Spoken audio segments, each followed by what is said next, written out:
There it is, the world, and right there in the middle of it is England, tiny little country with a big idea to take over everywhere else and become really, really powerful. So, in 1583, a Tudor chap called Humphrey Gilbert lands over here in a newfound land called Newfoundland. He claims it for England, and so the empire begins. Ta-da!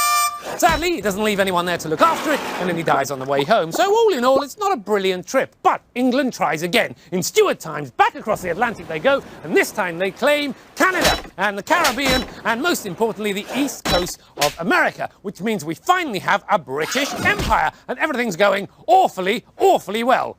But not for long. The American states declare independence. Not only do they declare it, they fight for it, and they win! Oh, it's a disaster! So, Britain has to go and try its luck somewhere else. Fortunately, Captain Cook discovers Australia. So Britain says, we'll have that, and also decides they would also like a bit of Asia over here. Yes, you see, there's a British business in Asia called the East India Company, which trades in things like tea and biscuits. Yummy, because everyone loves teas and biscuits, right? In fact, everyone loves it so much the company becomes big and powerful and starts to take over entire countries.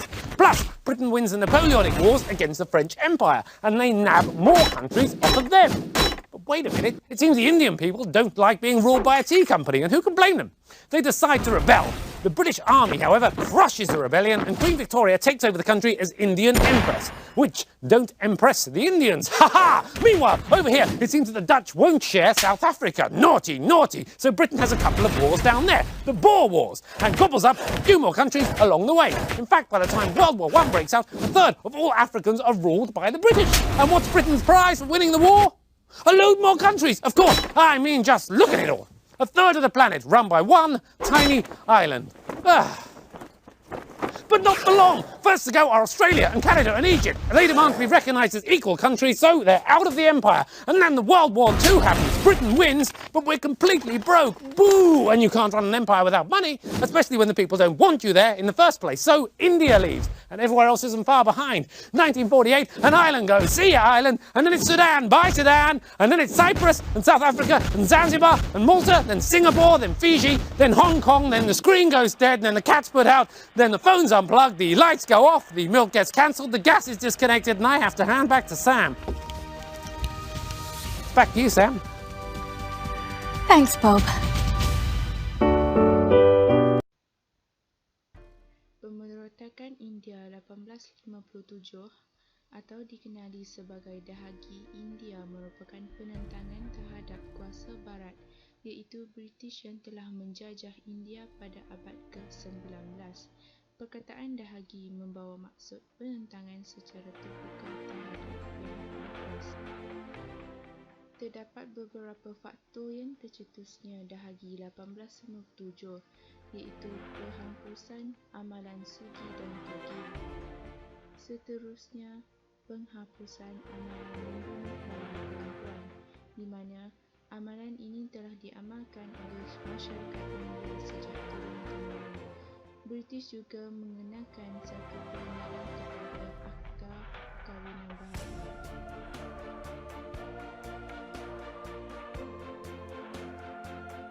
Kemarahan tentera terhadap pentadbiran British semakin mengejar.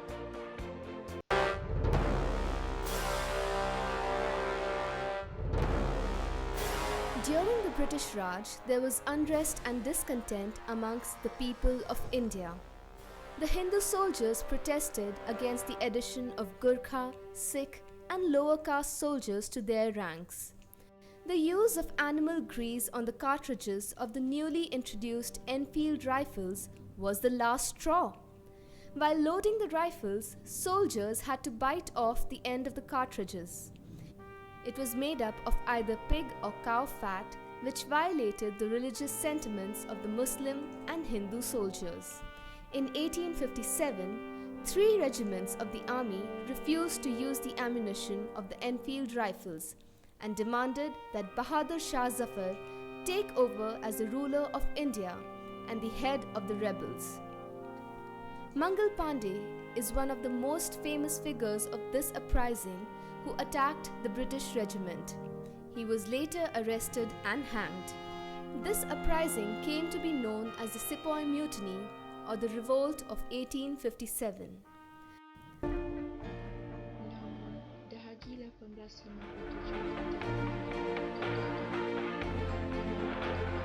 faktor yang telah menyebabkan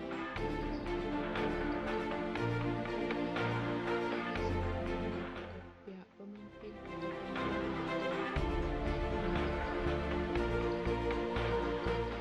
serta merta.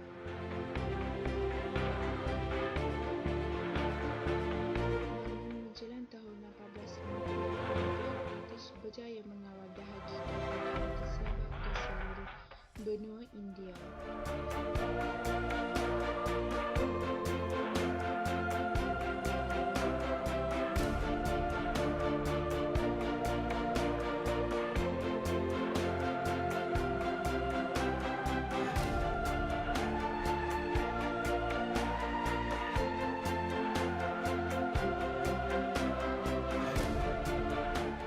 Dahagi ini telah menyebabkan itu telah terbebani seluruh Hindia Timur Dahagi 1857 telah mencetuskan namun terdapat beberapa faktor lain juga yang menyebabkan semangat nasionalisme.